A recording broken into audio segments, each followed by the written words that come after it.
What's up and welcome to another Mograph Mocast. I'm Dave. And I'm Matt, and joining us all the way from Mexico City, our good friend Emiliano Topete. Thank you. Thank you for having me. And Mograph is a supplement to our site, mograph.com, which is a motion graphics tutorial site with tutorials, plugins, podcasts, and other Mograph stuff. And on the show, we talk about everything ranging from motion graphics to Cinema 4D, After Effects plugins, render engines, doing business, doing taxes, being a contractor, or working for the man. And you can email us, info@mograph.com. Let us know what you think about the show. Send in your questions about Cinema 4D, motion graphics, the industry. It can be technical. It can be business. Doesn't matter if it's noob, if it's expert. We'll try and answer it the best that we can. We'll try. So, we'll try. Yeah, we'll try. So, this week, we've got some random updates of things to do. Number one in the week update. Oh, did you know French Monkey? Yeah, dude. He's got a new track. Heck yeah, dude. Can we play it? Are we allowed to play it? I don't know if we should. We'll wait. If he shows up on chat, I'm going to ask him. Yeah. Okay. Yeah. But apparently that's actually, isn't that what he actually does for a living? I have no idea. Music and does it on the side? I have no idea. I thought I heard that. I really don't know. Unless I'm thinking of somebody else. But also, yeah, dude, that track is fire. Track is fire, yo. And then I forgot to talk about this, I think, last week. Things were just all scrambled and different last week because you weren't here, Matt. And so, sorry. There's some stuff that I didn't do. There was a tweet from Insidium because, we're talking about R21. Mm-hmm. And they said, we know you want to hear our products will be compatible with Cinema 4D R21. Insidium will be making an announcement by the end of August. Yeah. So that's what we're waiting for. Sales and support will be unable to give more details at this time. We will share this information on social media and on our website. Yeah. You know what I think would be cool? Like GPU? GPU acceleration? Yes. Yeah, that'd be great. I think this has something I think probably. That's what it is. I think it has something more to do with like licensing or something like that, But what I would love to see, I would love to see X Particles kind of go its own route and become its own standalone app. Like that would be cool. Because then Why you could use it like... Why would you not want to be in Cinema 4D? I'm saying it would be cool to like help out other people who are like in Maya or Houdini or something like that. Like make its own standalone app. That might be kind of cool. I don't know. Right. But they were not at SIGGRAPH, which I found surprising. I don't think they're normally at SIGGRAPH. Oh, they're not? No, I don't think so. All right. Well, maybe Bob will be on at some point during the show. We can get some insight. Yeah, totally. Yeah, because he's totally going to blow the cover, right? Yeah. I really, really hope it's GPU support. That would be fantastic. That'd be rad. I'd also like better support for motion blur, with third-party apps and things like that. I'm sure. So. I bet you anything it has to do with licensing. Yeah. So I mean, because that is the question. Like, how do you handle that? As far as like the new Cinema 4D. Yeah. Which, by the way, we better figure out what we're doing with our license before the end of the month. Yeah, I know. That needs to be on the agenda pretty soon. Because our other license isn't up until like April or something. Yeah, I know, but like if you do the subscription, you can basically switch your MSA over and get credited that many months amount, I believe. But you have to do it before it runs out. Yeah, I don't know. Yeah, so we got to figure that out. I don't know. Like, go ahead. Oh, anyway, now I want to talk about Camp Mograph for a minute because there are a few tickets left. If you're last minute, you're like, man, I should have gone to Camp Mograph. There are a few tickets left. Yes. We've got. I think you've got most of the cabins basically. Oh man, I'm so pumped about this. Like we were going through last week, and like we had a whole Camp Mograph day. Where the four of us were just sitting around planning Camp Mograph stuff, putting stuff together, and I went through and. We had a few people who had some really special requests on the cabins and stuff, right. So I wanted to make sure that I got everyone, on there and assigned and stuff like that. And we needed to find out who was going in what cabin and how much space we had left on the community cabin tickets, or if we had any, so because of that we do. So we've got a few extra tickets left for people who are still wanting to jump on last second. You got less than 3 weeks to get your tickets if you're going to get tickets. But I am so pumped about this. September 6th. Yes. Yeah, so the cabin assignments, we'll make sure that Gurnge is in the Otoy cabin, right? No. He is definitely in the Octane cabin. Yeah. That would be funny. Yeah. But there is a Camp Mograph song that was written for us. Yes. And it's about a minute and something long. We'll play that at the end of the show. Yeah. But it'll be our sing-along song for the camp, which will be hilarious. Yes. And I think it's pretty good. We'll have to do a version of this with the Follow the Bouncing Ball. Yeah, right. Something like that. So you can hear and see and like read all the lyrics and stuff. But let's see what else. Oh, and also Chris. Gosh, how do I pronounce this? Chris Deininger. I'm sorry if I pronounced that wrong. I recognize your avatar. I see it all the time. Mm-hmm. But he won the Bendy Limbs contest. Woo! And then so I'll get that to EJ for Bendy Limbs. Emiliano, have you played with Bendy Limbs yet? I have. EJ sent it to me. It's amazing. Very, very cool stuff. Yeah.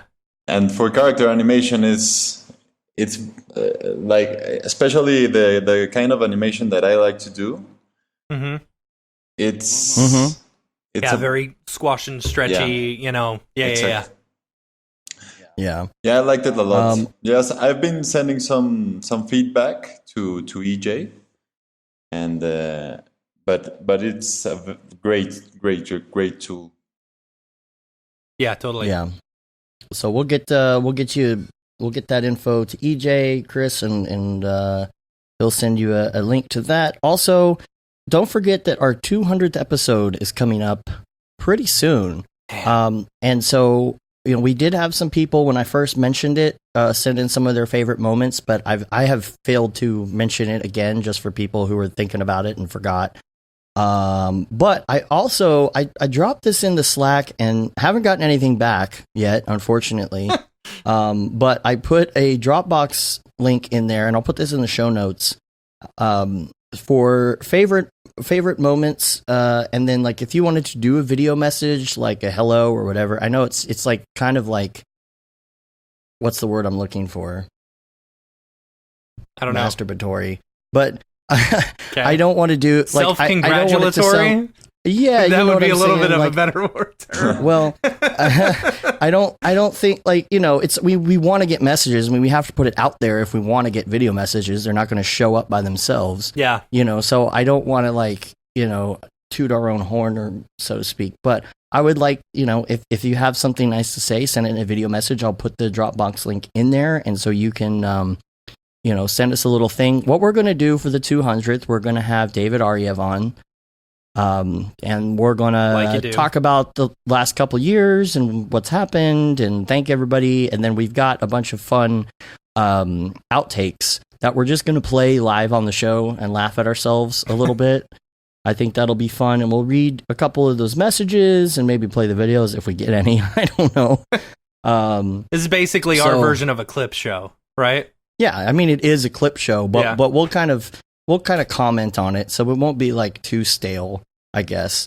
I would have loved to do like a whole bunch more stuff, big stuff, whatever for the 200, but we just don't have the time. We're making that money. Do you have some of the getting ready for camp, and the outtakes and stuff that we did with the first Back in Time episode? Or I'll go back and find. Oh my gosh, that one was rough to get through because we were laughing so hard. Yeah, Raid Zero says it should be like see, the that's what show. I said. Like I said we should do some call-ins and stuff like that. Yeah, we could probably do that. We could do that. We'll do it live from Camp Mograph. We'll bring in the set from the Camp Mograph show again. We're gonna do that at Christmas again. By the way, that was fun. Yeah, that was a really fun one. Yeah. So we'll do that. Also, I did want to announce the 3dmotiontour.com. Check out 3dmotiontour.com. This is the Max on Road show. This is the official page for all of that. If you would like to check out if Maxon's going to be in your city.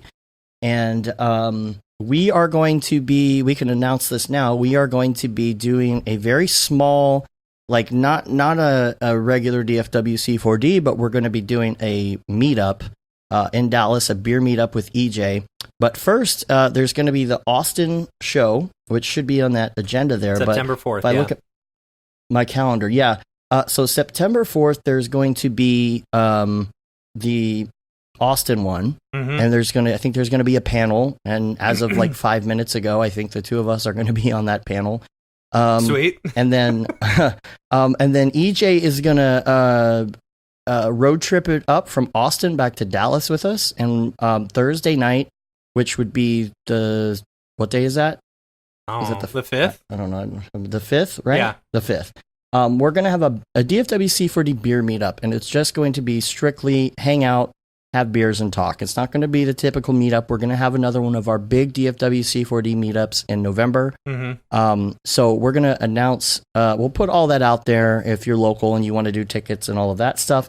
But if you want to go check out the Austin one, make sure you do 3dmotiontour.com and check that out. I don't know all the details about how you sign up. I haven't even had time to peruse the site yet. This is all new. So, and what we'll be doing throughout as well, because we're a media sponsor, is we will be talking about the cities each week. So hopefully that'll be a good reminder to people who are in those cities where they're going. So it should be a lot of fun. Oh, Penny and Barton are speaking in Austin too. Did you know that?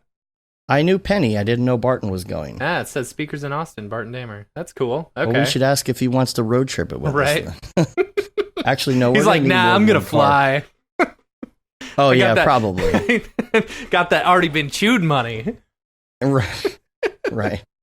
And then lastly, for week wrap up, before we get into everything else in the show, you can tell I'm losing my voice. Yeah. Hey, EJ's in the chat. What up, EJ? EJ's here. Sweet. All right, we're going to we're going to get into the meat of the show, but I did want to talk real quick, because you can tell I'm sick, about some character stuff. So I was trying to do this personal project, but I have been sick for like 2 freaking weeks, and it's driving me nuts, because I took a vacation, of course, and was like down for the count, like super, super sick. And it's just not giving up. It's not going away. It has turned into like a voice thing or whatever. And, like I said, last week Beeple gave me a deadline. Oh, right, for my short I was going to do. And this is basically your big excuse and apology to Beeple for not getting it done, right? No, I'm still going to do it. I'm going to reschedule it, and I'm going to redo it. But here's what I wanted to say about that, is that I did design the characters for my short before I got sick, or while I was getting sick, and I learned a lot of stuff about character rigging. I kind of had to click, when it just goes off and you finally understand it. Yep. I just hadn't made myself do it enough to understand enough about weighting and skin and just all of that. And I feel like I have such a better handle on it now, and to the point where we had a project come in and I was able to easily like rig something myself instead of auto rigging it. And I did it all myself, and I got it all working, and I put together this little Pikachu, which is pretty sweet. We have a client that does YouTube videos, like funny, silly YouTube videos. You've probably seen some of the work before. If you peruse Facebook or something like that, and so, I don't know, I felt really good about it. And, so at least I learned something by, attempting to do my personal project. Mike, I will be rescheduling, my thing for this fall, because I will finish that project. It's just not possible. It was like, I had 5 days to do it, and they're gone. So, but the thing that I really enjoy working with this week as well is Delta Mush. Yeah, Delta Mush is cool. I don't think we haven't really talked about Delta Mush much. Nope. We haven't talked about Delta Mush much. And it's kind of like, the way I describe it would be almost like a hyper smoothing for rigging and weighting. That's a good way to explain it. Yeah, Emiliano, have you tried Delta Mush? I haven't. It's so basically, if you've got auto weighting or something, say you bring a character in from Mixamo, and like, an example that they show is like arm, moves up or something. You get this really nasty stretching or something like that. Then you throw Delta Mush on there, and it just kind of smooths everything out. It's really interesting.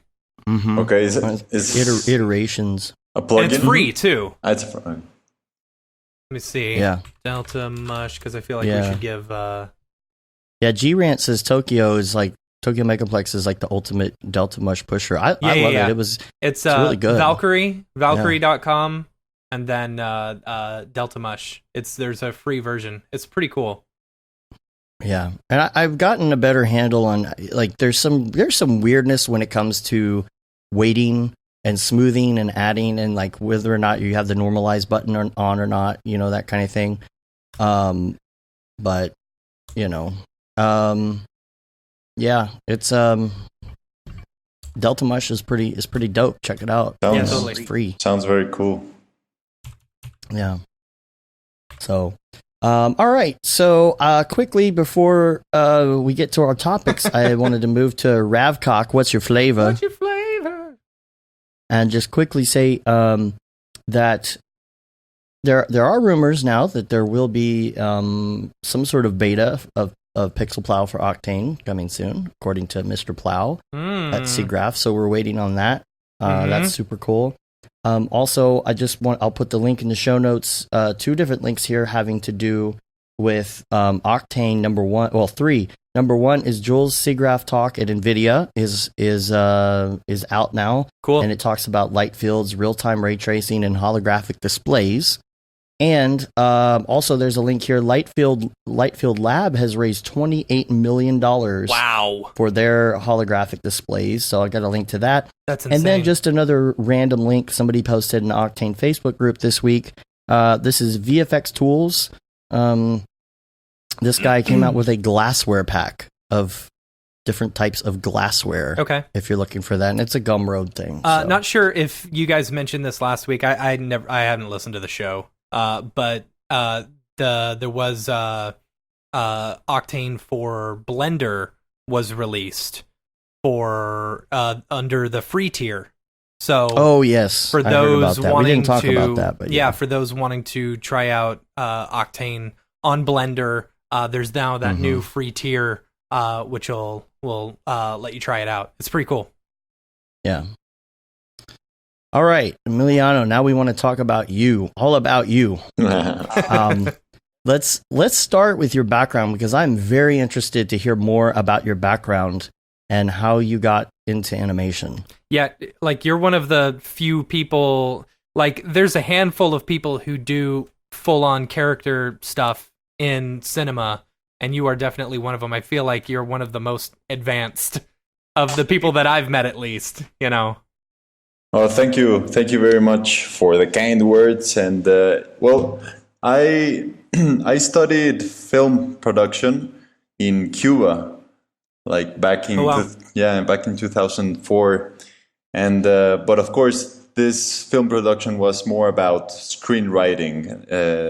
Not at all. We didn't touch a single computer all through through college. So when I came back to Mexico, I found like film production in Mexico. I didn't like the projects at all. So I went into advertisement, and it was there that I found After Effects and Photoshop and Illustrator, and I fell in love with this. And I started doing motion graphics. And me and some friends, we were part of this big advertisement company in Mexico City, and we did a lot of motion graphics for like big brands here. And we had like a very good run using only 2D tools, like After Effects mainly. But then I found myself needing to do something cooler and more complex. And that's when I found Cinema 4D, and I started using it. And I've always up into into that time in my life, I've always hated computers. And what was really cool is that I found that After Effects, Photoshop, all the Adobe suites was like very intuitive and fast and easy to learn. And what I felt when I first started using cinema is that it was that same very easy to learn tool. So I started using it, and I subscribed to Cineversity and started watching the tutorials, mainly for motion graphics. But then I became like very curious with character object tools. And I saw this tutorial called the Flavio tutorial, and it was a very, very long tutorial. It was like 5 or 6 hours long, and it was in German. I think. Oh man, it was crazy. No, there was like a translation in English, but. But yeah. Spanish is your native language, right? Exactly. Spanish is my you're watching a German video being translated to English. Into English. That's funny. Into a 3D platform that you never used. So it was it was a challenge, definitely. But what I loved about that moment was that the tutorial showed you how to do a scene in 3D. All the way from modeling a trash can up to rigging a car, both of, I think, 4 characters, and doing lip sync, and all the way through lighting and rendering the scene. Wow. So I remember thinking, well, I don't need like a huge crew and all the things you need to do film production. I mean, I can just with my computer and with this program, I can do a movie by myself, and of course I had to learn the hard way that this was of course not true. You of course need a big team of animators, but the notion of designing a production pipeline all within Cinema 4D is exactly what 12 years later we have here in the studio. So what we do is we model, we do the UV editing, we paint all our textures in body paint, and we rig. Nice. And for many years we used the character object for rigging, and of course we animate within Cinema, and we light and render with all the native renders of the software. Yeah. So I mean, being in Mexico there is no such thing as an animation industry, and our resources are always very limited. So having this tool to produce this kind of quality in animation is what I loved instantly, and this is what I've been doing. I founded this studio called Polygon 5 years ago, in 2013. And when we first started, we were doing motion graphics and client work. But then we managed to go into character animation, into like telling stories, doing like short films and some mini series. And that is exactly what I wanted, because that it was like really what when I first like went to college and go to film production. What I wanted to do was to tell stories and maybe to just put our voice as a Mexican culture, put our voice out there. And what I found incredible was that suddenly I was here and I could like do all this production and tell my story.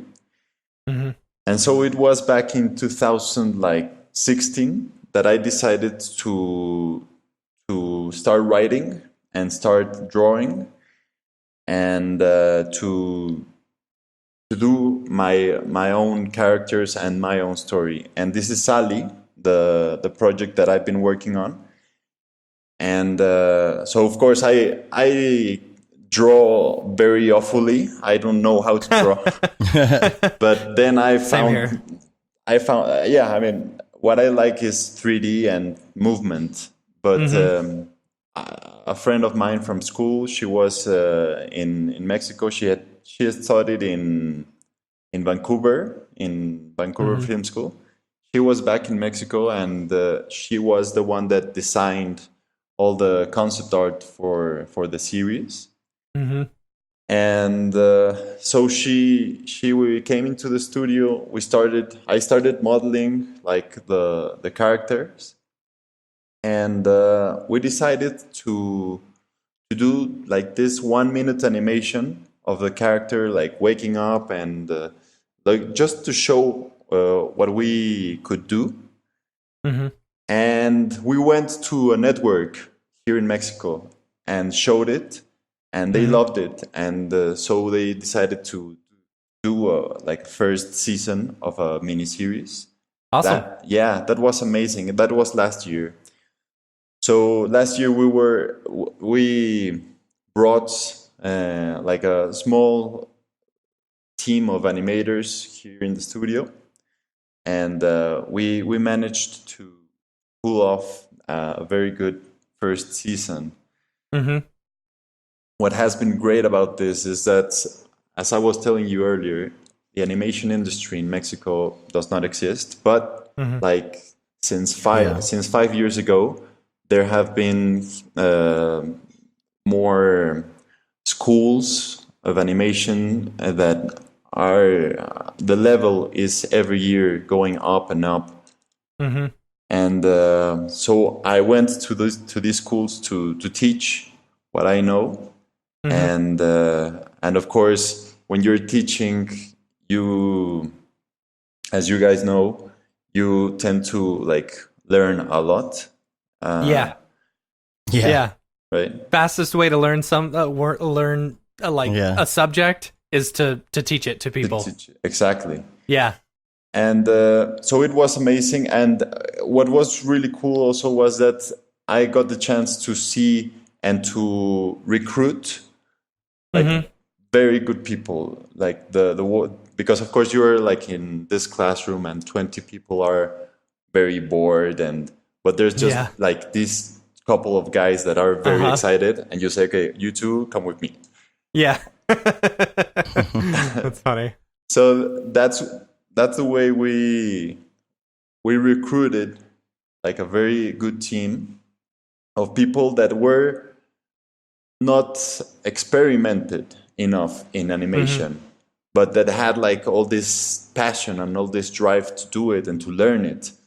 And that's what I find that really made possible the things that we did last year.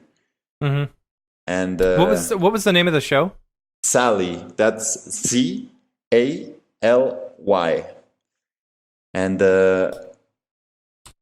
unfortunately, the network, with the change of government last year in Mexico, the network went like bankrupt almost, and they couldn't pick up a second season. So right now the project is not being transmitted in that network. And we are looking for a new network right now. So we're like going and knocking a lot of doors and showing what we have, because right now, of course, as you guys know, in 3D, you have all your assets ready. You have your characters, you have your layout, you have like all your lighting ready.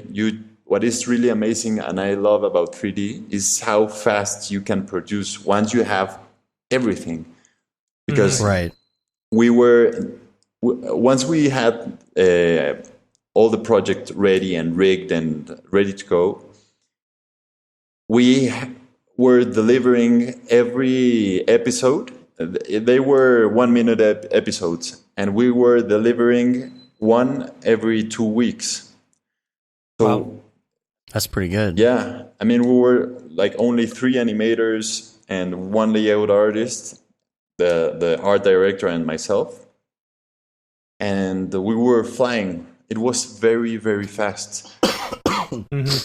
And I mean, that's almost as fast as South Park does their episodes. Yeah. You know, exactly. And that was like the idea. Producing inside of cinema allowed us to have a lot of speed and to have a lot of stability. I mean, all those years of using cinema for motion graphics had left me with a lot of knowledge of how the software actually worked. And what I decided when I started doing the project was that I didn't want to use the character object. I mean, the character object was very, very cool for other kind of things. Like if suddenly we have a client for advertisement and we have to deliver a certain piece in, I don't know, 4 or 6 weeks, and there's just like 1 or maybe 2 characters in the project, the character object is amazing. Yeah. But this wasn't the case. This was like a whole new monster because we wanted to have complete control over every single aspect of the project. Right. And as you guys know, rigging is like all the right. So every single object, every single generator, deformer in the object manager, we had to. I mean, it had to be there because it had to be there. And so what we did is that we decided to analyze and study deeply the character object. And this was amazing. Back in 2013, I had the chance to like have this conversation with Brett Bays. And he was the one that told me like everything that the character object had under the hood. Right. Okay. And because you can open it up, exactly. You can see it. You can see what's under it if you change the settings. Exactly. Yeah. I didn't know that. You go to the character object, and in the attributes manager, there's a tab that's I think display, and under display you have I think managers, and you can switch from components to full hierarchy, and that way you can see how they built all the character object. And this was amazing because it allowed us to study it and to decipher how Brett built like this amazing way of rigging. And I mean, the last couple of years, I've been like very carefully like trying to understand what he did. And I'm still like, the very cool thing about rigging is that you never end. You can never say, okay, so this is for many years, I've told my students, okay, so I have the best rig in the world. This rig will never be, there will never be a better rig than this. And then, of course, 6 months later, I say the same thing. And 6 months later, I say the same thing. So that's the thing, that there's always something new. And of course, cinema is always designing and doing like better generators or better deformations and better improving on some managers and commands. So this thing, it's beautiful because it never ends, right? Yeah. And so for the last couple of years, I've been like studying how does the arm of the character object work, and trying to make a very simple version of that rig. And a simple version, because what we found is that once we have like a lot of characters in a scene that are rigged with the character object, our computers can like start to slow down. So we decided like to go for our own rigs and to build rigs that were like the character object in every aspect of their capacity in terms of reaching everything, to having IK system and switching from IK systems to FK systems, having like rubber hose in the arms and the legs.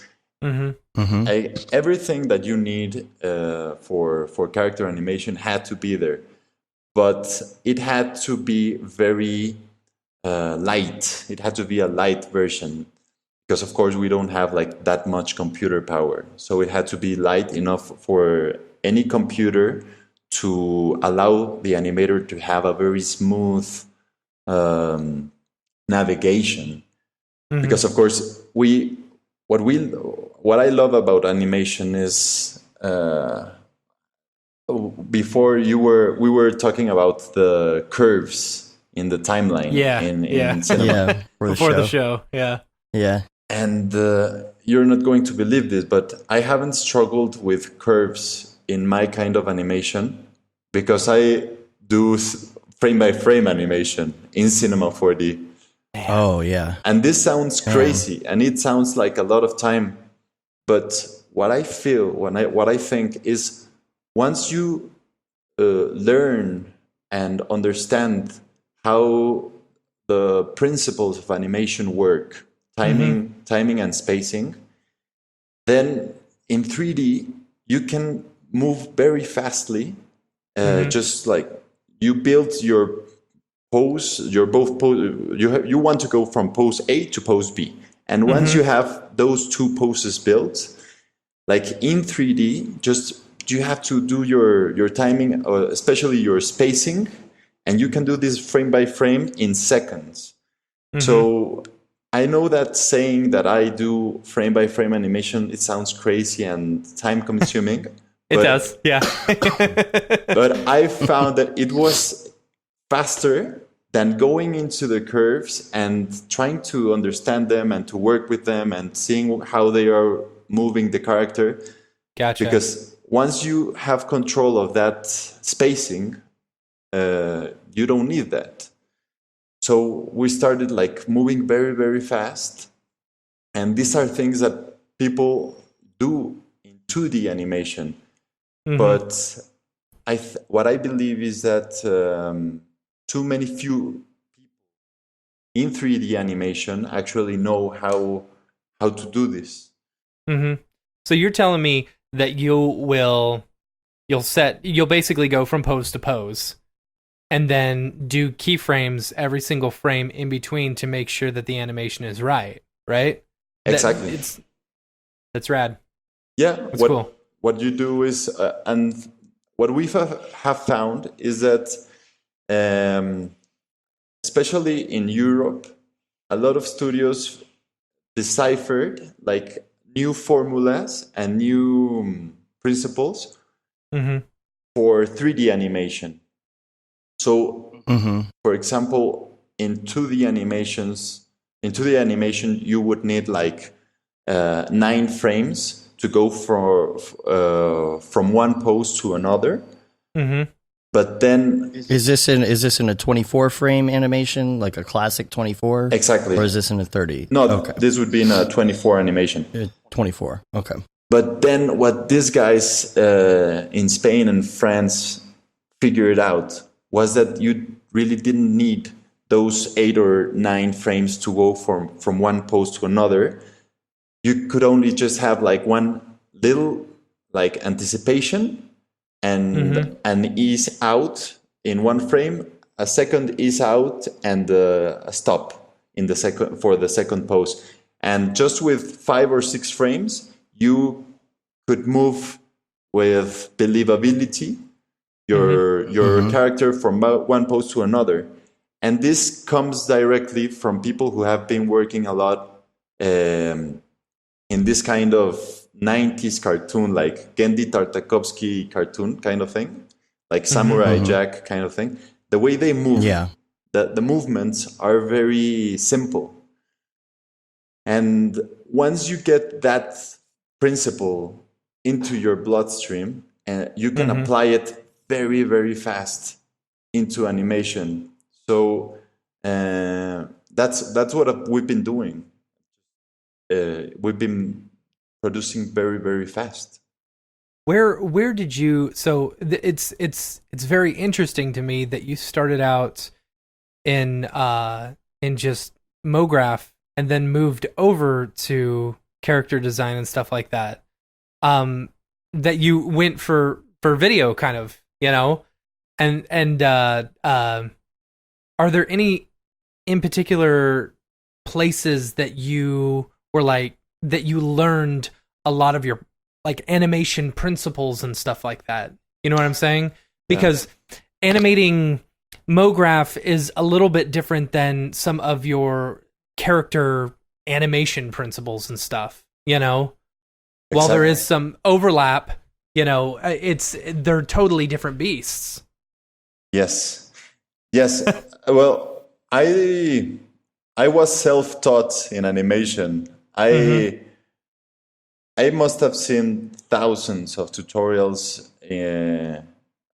I don't know, in university and whatever I could find. But of course, this was all about Mograph, about motion graphics, because you can find like amazing and a lot of tutorials about motion graphics, like in a lot of places. But when you want to go to character animation, it's very hard to find tutorials, especially when you want to see animation tutorials, like to know the principles, to know just animation, not rigging. Because if you type, if you want to see a tutorial of animation in 3D, what you will find are rigging tutorials. Right. But what I found that there were almost no tutorials about was animation itself, like how to animate and how to animate in 3D. So I just found like a couple of tutorials since university, maybe like other tutorials I found in Linda.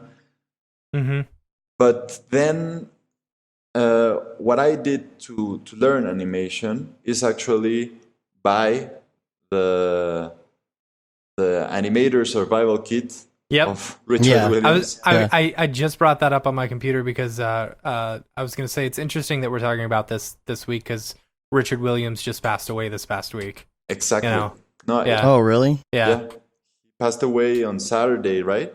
And no, it's well, this guy Richard Williams, he gave his life to this art form, and his work was only not to do very beautiful things, but what was like what we have to acknowledge in this moment is that he took seriously that he wanted a lot of people to learn.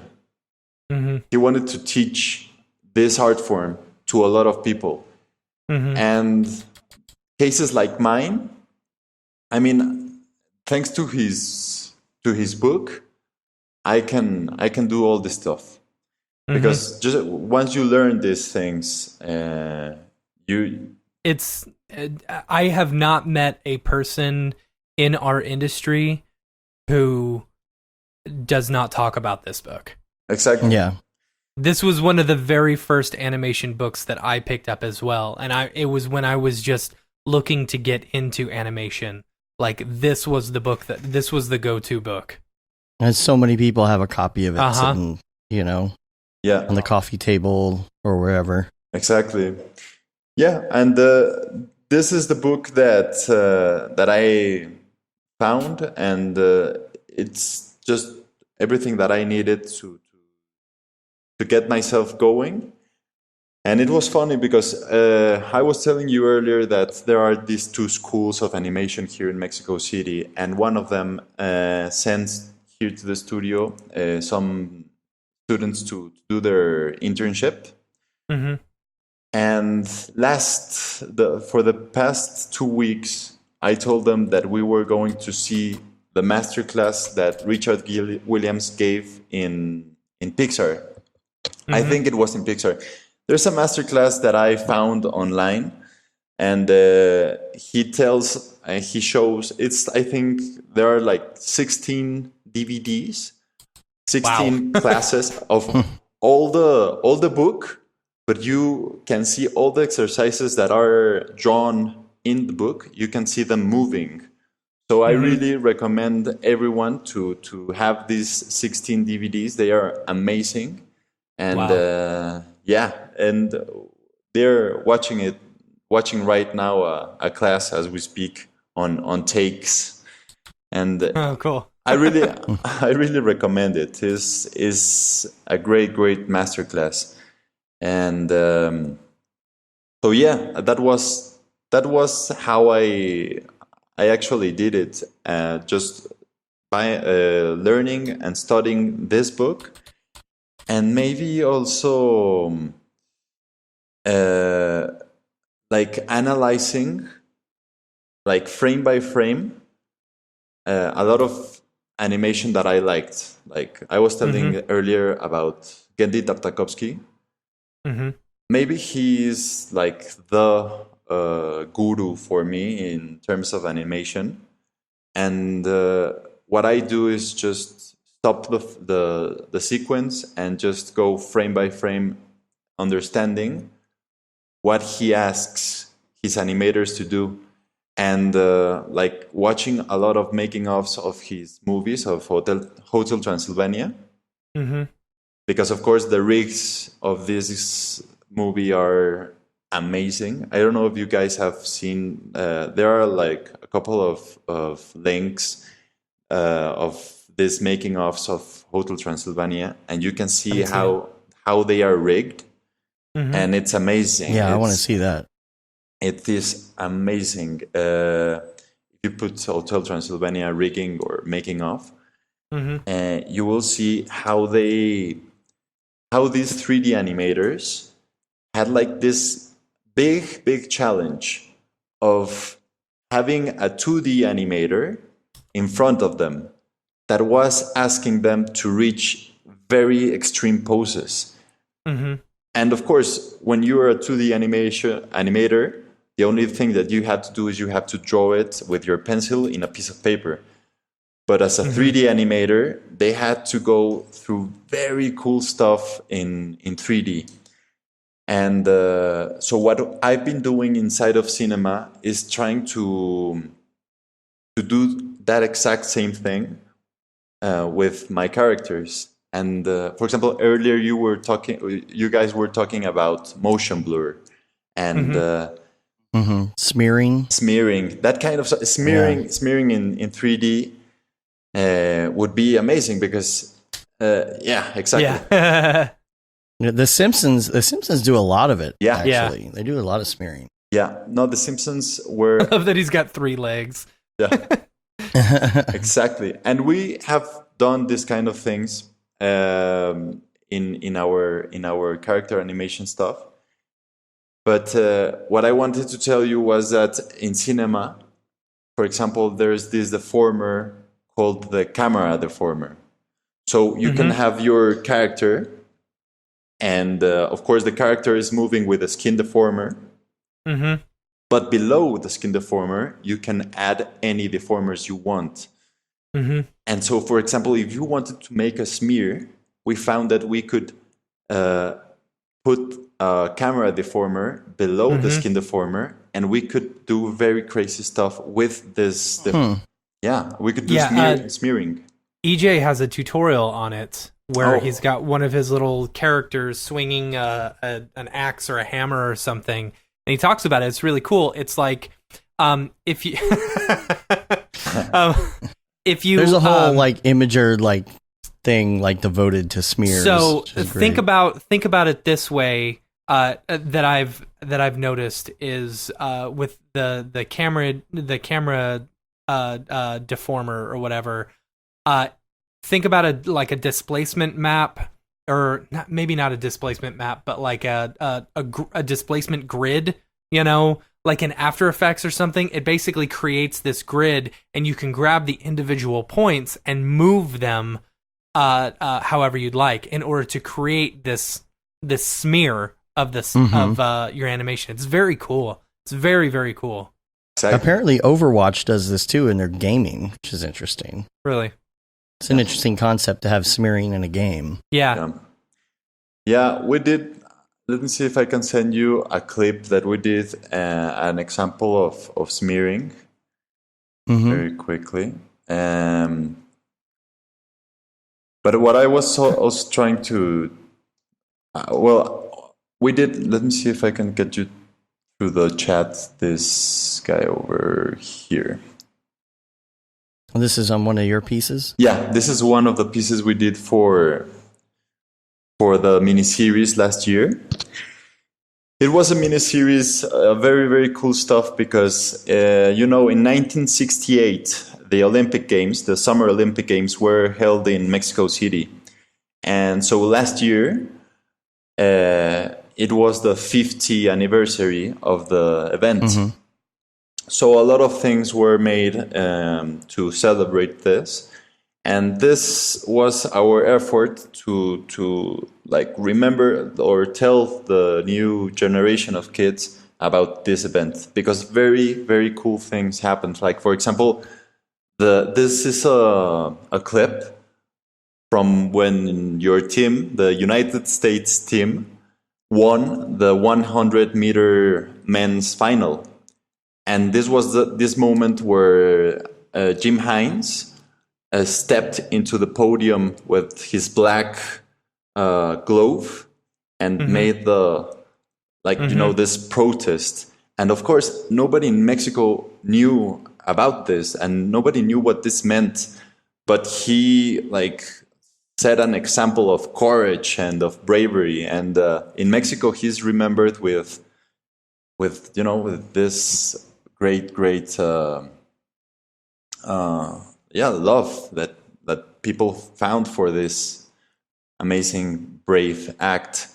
And all these kind of stories that, of course, children now in 50 years from 1968 don't know about.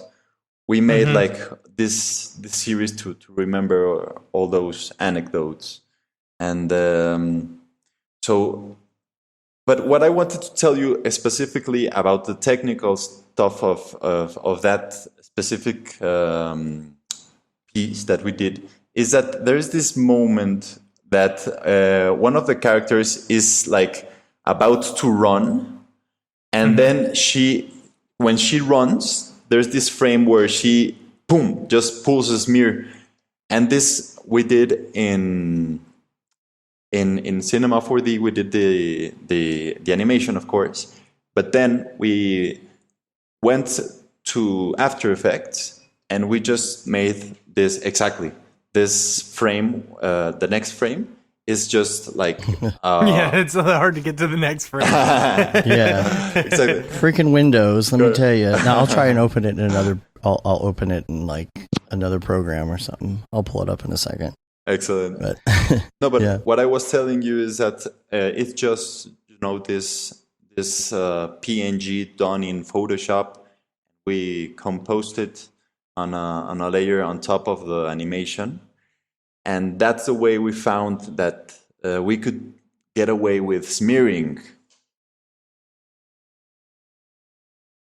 Yeah, a pot player is always really good for this. I think you can do frame by frame on pot player, so I'll try and bring it up here. Okay. Let's see. I love the just watching over this little clip that you sent. I love the mix of 2D looking stuff with 3D.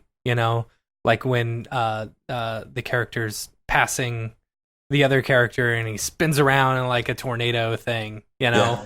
Was that done in cinema, or was that done in After Effects, or?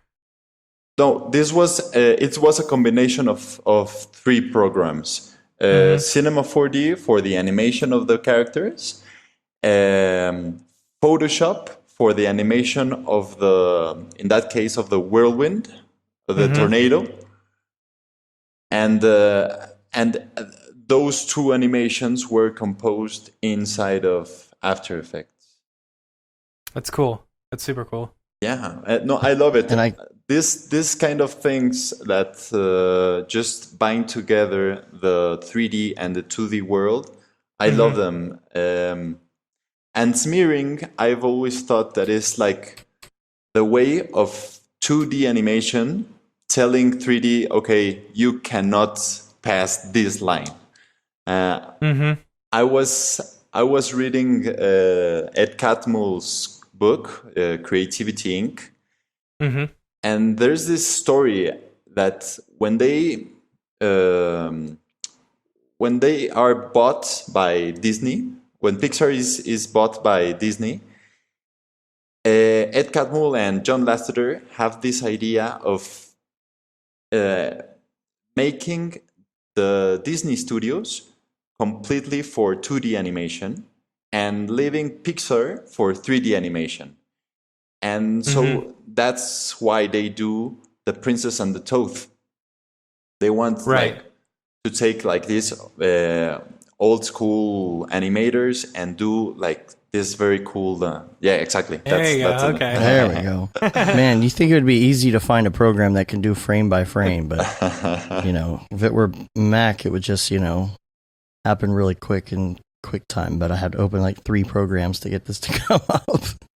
Exactly. But, yeah, that's cool. Right there where you have is like this smear, and it gives animation like this feeling, incredible feeling of movement.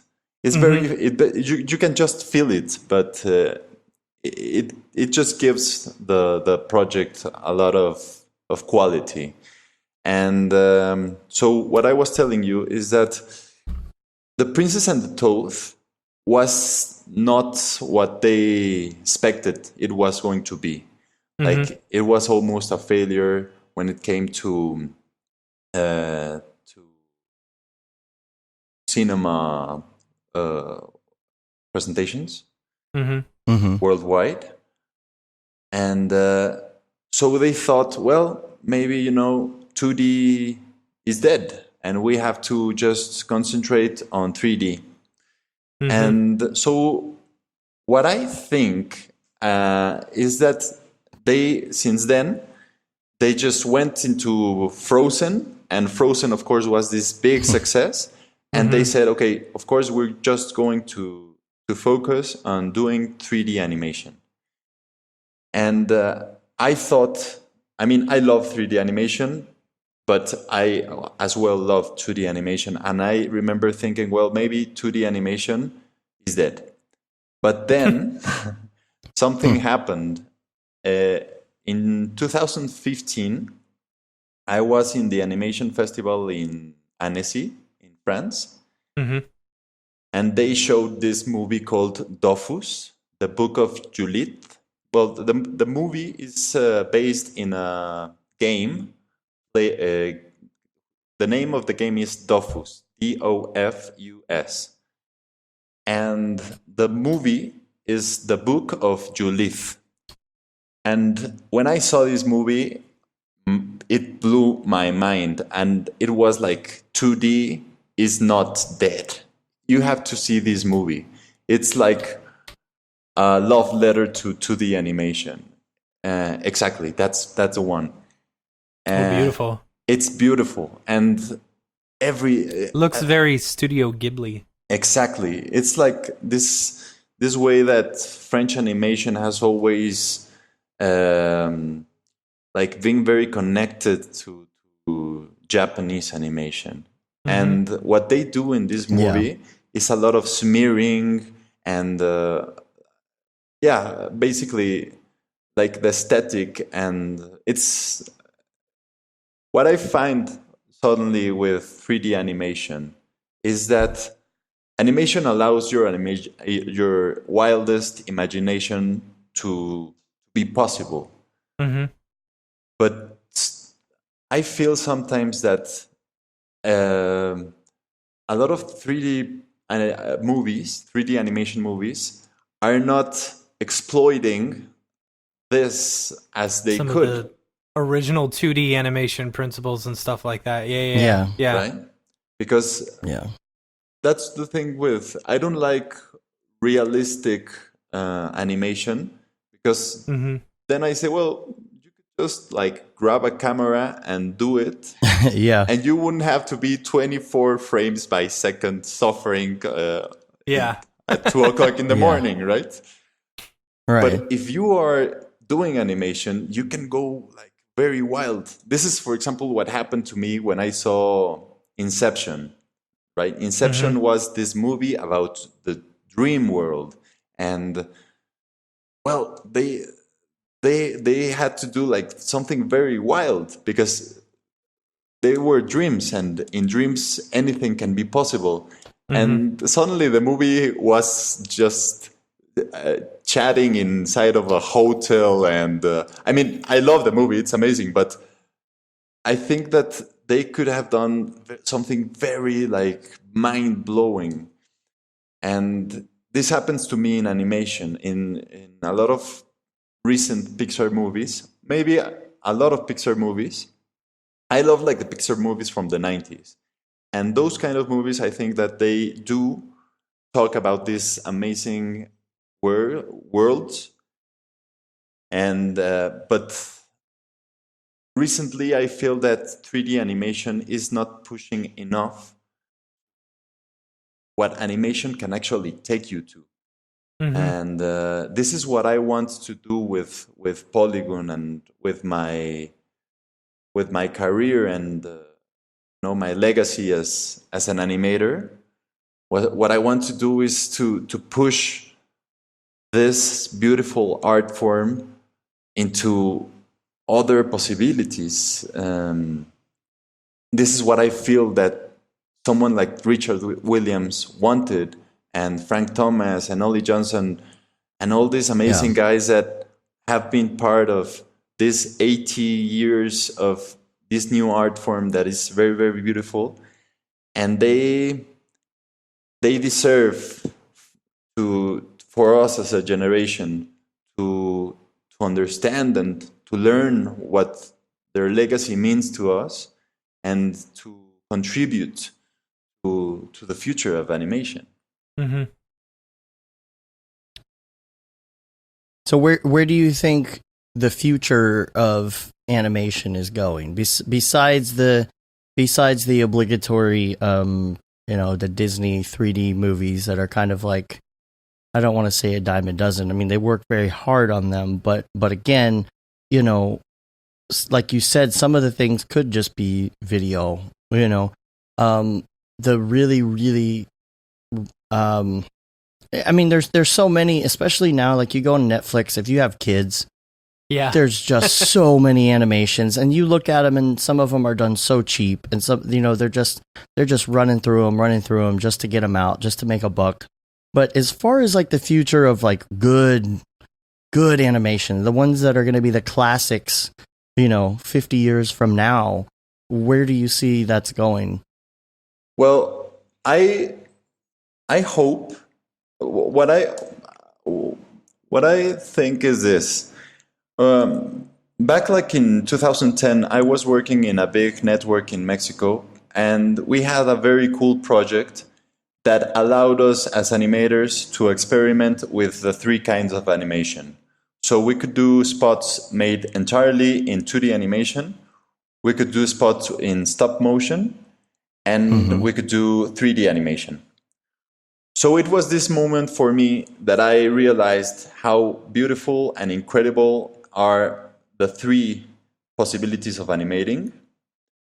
But of the 3 possibilities, I found that 3D animation was, for me, the best, because it was fastest, and the costs, surprisingly, for us, the costs were not as high as the others. Because when And what I mean by costs is not actually just money, but whenever we wanted to do something in stop motion, we were always like working up until 5 o'clock in the morning. Yeah. We had right. We had to go every weekend.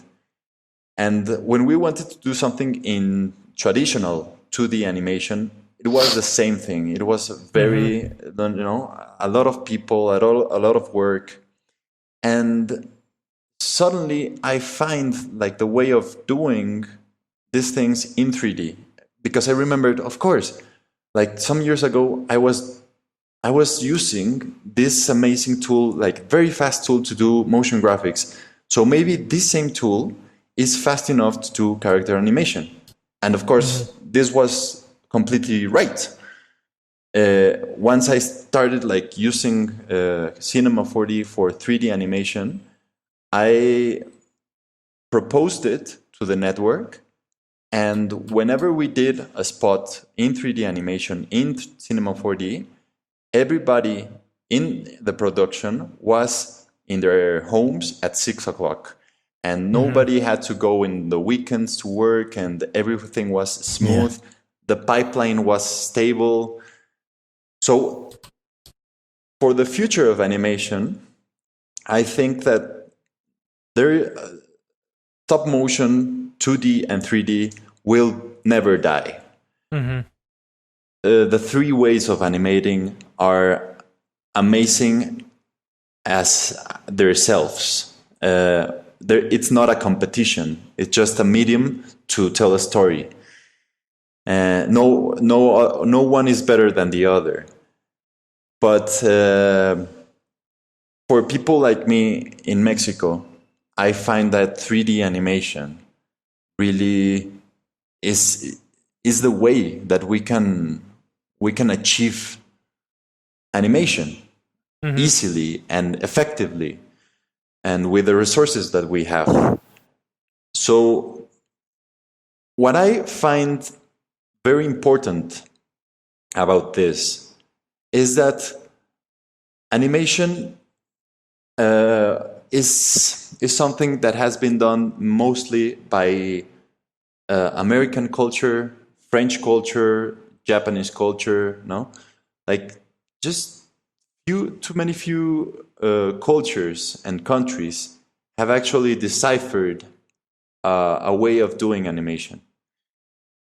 But what I find very important about cinema and 3D animation is that suddenly you can have the resources to do animation in a country like Mexico, or, for example, now that I did my SIGGRAPH presentation, a lot of people from not only Latin America but from Africa have been contacting me and like saying, "Okay, this is amazing," and this is very cool because what I think would be very good for the future is if we can listen to stories from someone in Tanzania and someone in Kuala Lumpur and someone from Mexico City, because it just gives you like this sense of what people are living in other parts of the world, and this cultural like give and take that animation and movies can do can result in this world where we can respect our differences, but we can celebrate what binds us together. Because for me, my favorite movie is a movie made in Japan, which is Spirited Away. So that movie just like grabs my soul, and it's amazing that it's something that it was done like thousands of miles from Mexico City. And this is what I find beautiful about film production and about animation. So I hope that the future of animation is this like very diverse world of getting to know other cultures, other voices, For sure. And of course, like making the tools, now that the tools are available, this can be possible. Totally. I agree with you. And it's interesting too. I feel like if you're getting into character animation too, if you have the opportunity to do classic animation, whether that's stop motion or even drawing frame by frame, it gives you a great appreciation for it.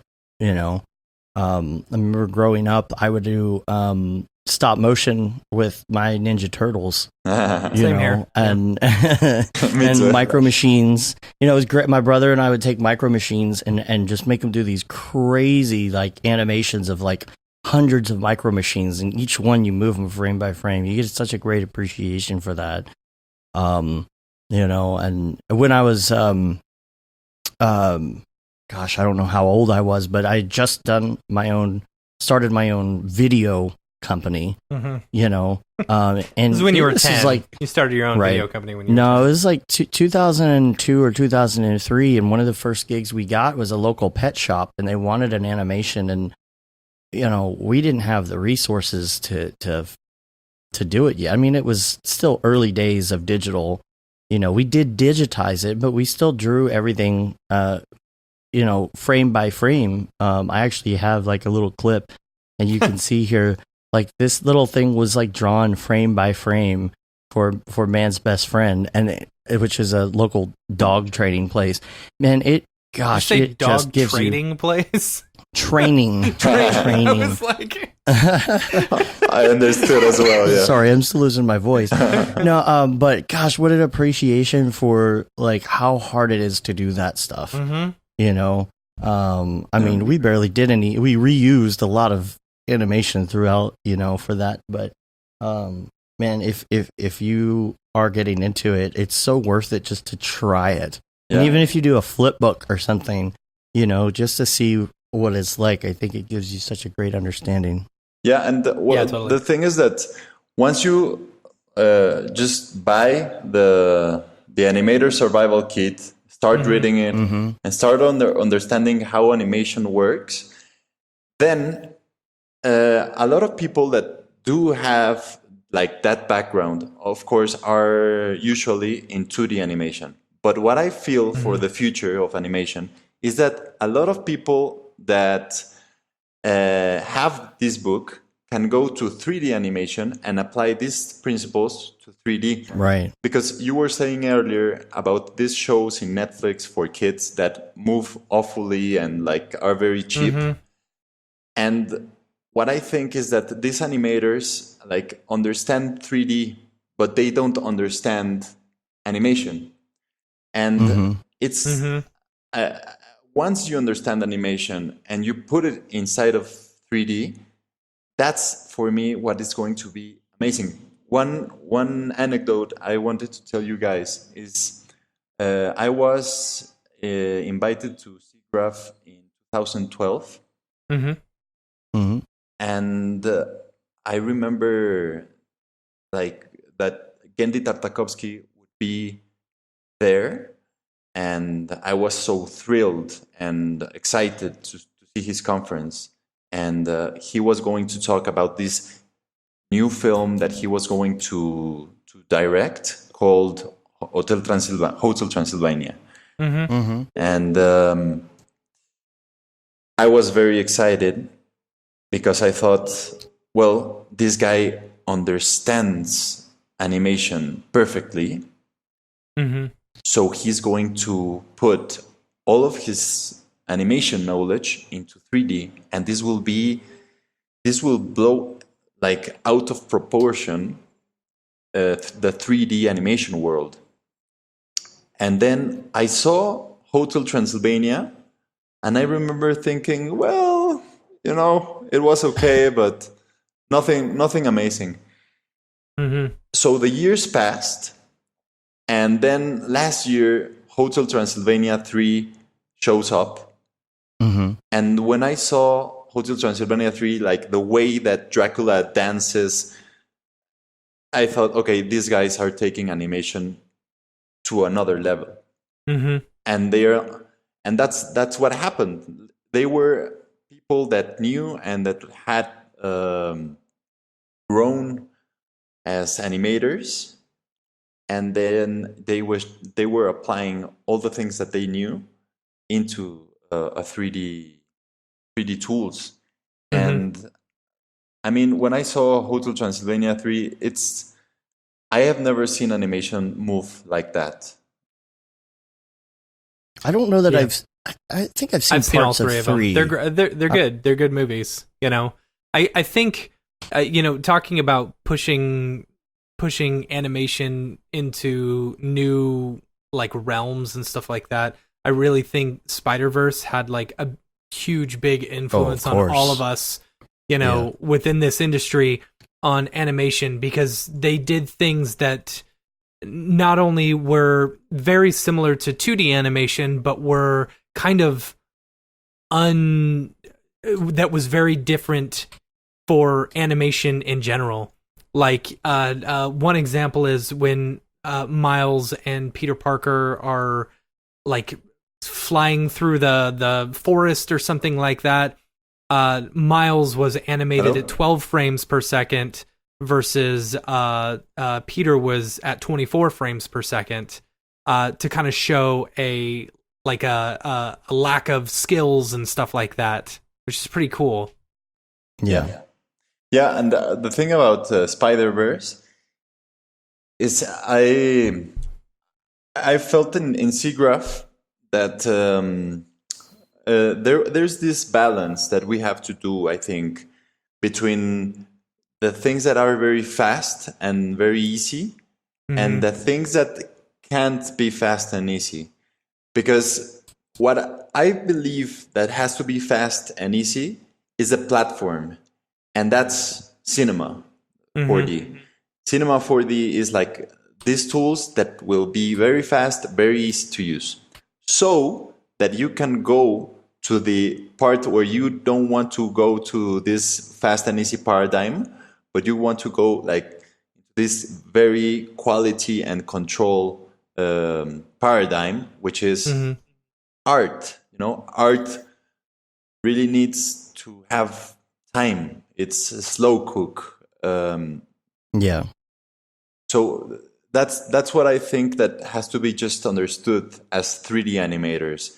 That all the pipeline and all the tools have to work like this. But once you are in the animation production, you have to have like this flow that an artist needs, and you have to give your animation time to grow and to be better. And you can spend a lot of hours like in very minuscule details, but those details are the ones that give you quality.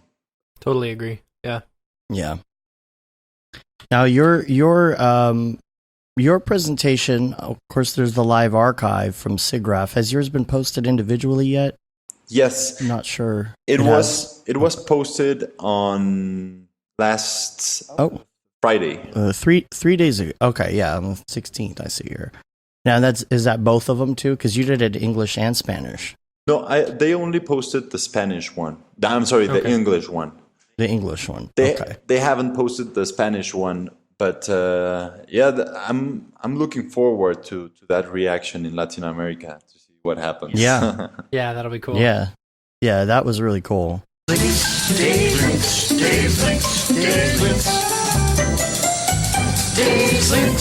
I got some links I wanted to go to real quick here, and one of them, of course, is related to character rigging, which is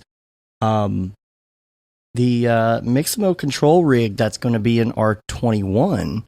I can't remember if I talked about this last week or not, but there's a few tutorials on it already. But I was sitting there messing with it for hours trying to figure out what I was doing wrong, and apparently Mixamo stuff, when it exports, does this weird thing with the take system. Yeah. and stuff will be grayed out, and I'm like, why is it grayed out? And it's because, when you do takes, certain things will gray out, and depending on what you're doing, and so that's what it was. You actually have to go in and like go back to the original take. But I will post a link to that in the show notes if you're interested. Here's something in interesting that maybe people didn't know, and I learned this because I was dealing with this same issue when playing with it at SIGGRAPH. When you bring in, so if you've got so you bring in the character from Mixamo, and it's already got a take put on it, which is weird. So if you go to that take, and this will work with any take that you've got, you have the ability to take that individual take and convert it into its own project, which is super cool. I can't remember the exact thing. It's in one of the drop downs where it's basically make this its own standalone project, which is super cool. Yeah. In case you ever want to just animate from one specific take, Well, it's something that wasn't really talked about that much at SIGGRAPH, and I feel like it's a big thing, the Mixamo rig. Yeah.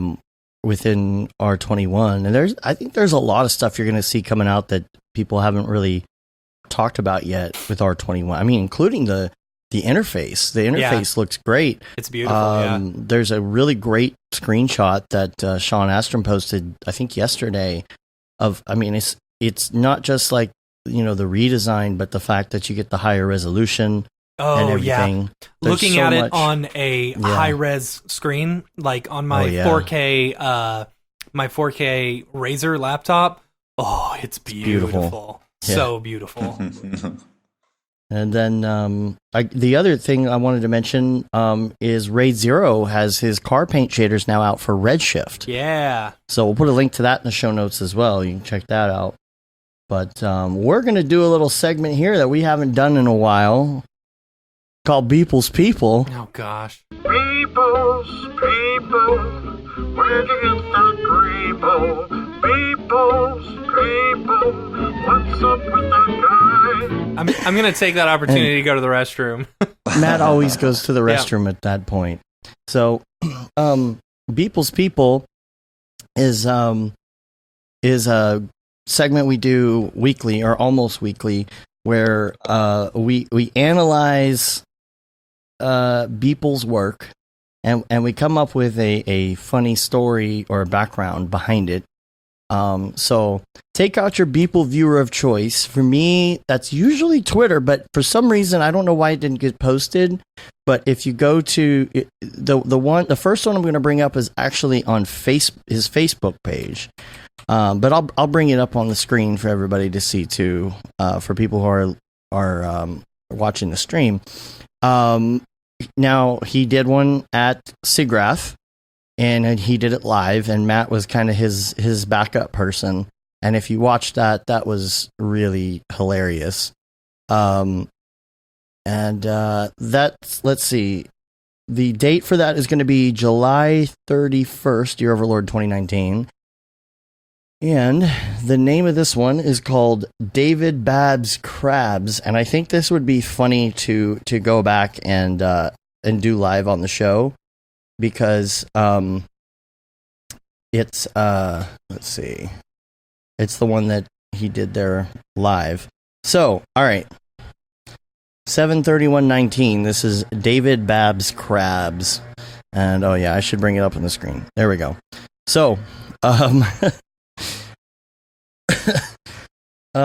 hopefully Matt will be back here in a second. And the funny thing about this is, obviously, this is Paul Babb who scanned his face. I scanned your face too. Yes, I have it.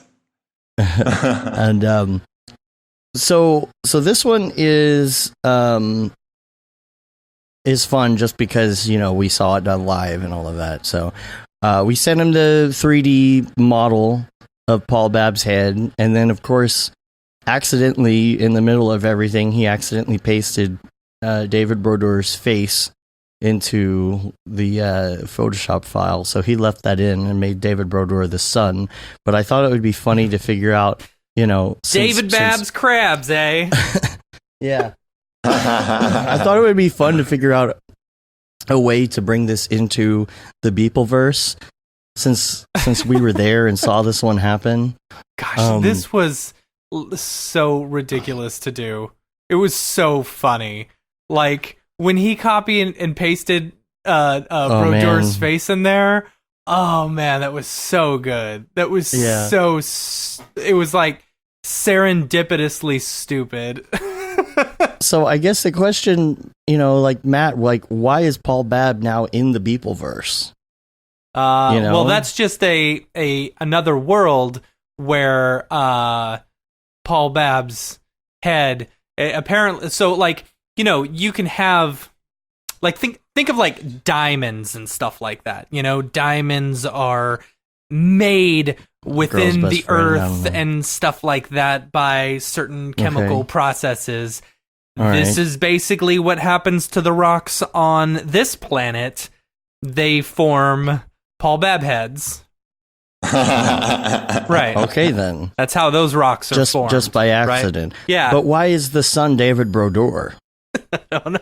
Because this is just in a world where the sun comes up, for 12 hours a day or something. Wow. Show me what you got. It's show me what you got, Brodor. Yeah, right? So he's saying, show me what you got, and then like the animators of the planet have to show what they've got. Exactly. Yep. Okay. Yep. Good. I don't know if there's any more we can do on that. No. Anyway, I'm going to bring up my main Beeple viewer choice since that wasn't on Twitter, and he missed a couple on Twitter. I don't understand why, but the next one is going to be August 8th, and that's going to be Buzz Light Weapon. And I chose this one because... Okay. Here's a question. Did you see the Instagram story that Mograph memes did with people? Yes. Yes, I did. It was so funny. So basically, it's one of those where, it's like nobody, and then it says Beeple, and it's a picture of Beeple holding like two Pixar toys together or something like. I don't know. It was funny. I thought it was pretty funny. Yeah, I screen capped it. Oh, you did? No. Yeah, I don't know if I have it. I'll try and find it. Let's start talking about this one, and I'll see if I can find it. So this is Buzz Light Weapon, and I find this interesting because this is after the conversation that we had at Seagrath, and so I do notice that there are attachments on the nipples. Okay. So this is maybe the same model. Timeline wise, this could be before or after the milking. Maybe. Yeah. It's hard to say. Perhaps on this planet, Buzz Lightyear is, is either seen as an enemy or seen as almost like a god or something like that. So they slap Buzz Lightyear's face on everything. Well, it is a weapon, right? Or maybe like.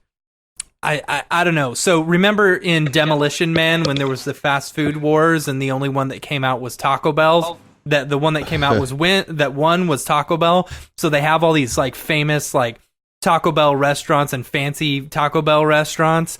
Maybe this is what happened in this world. Buzz Lightyear somehow like won the overall like toy war or something like that, and then became a symbol of like safety and protection for everyone else.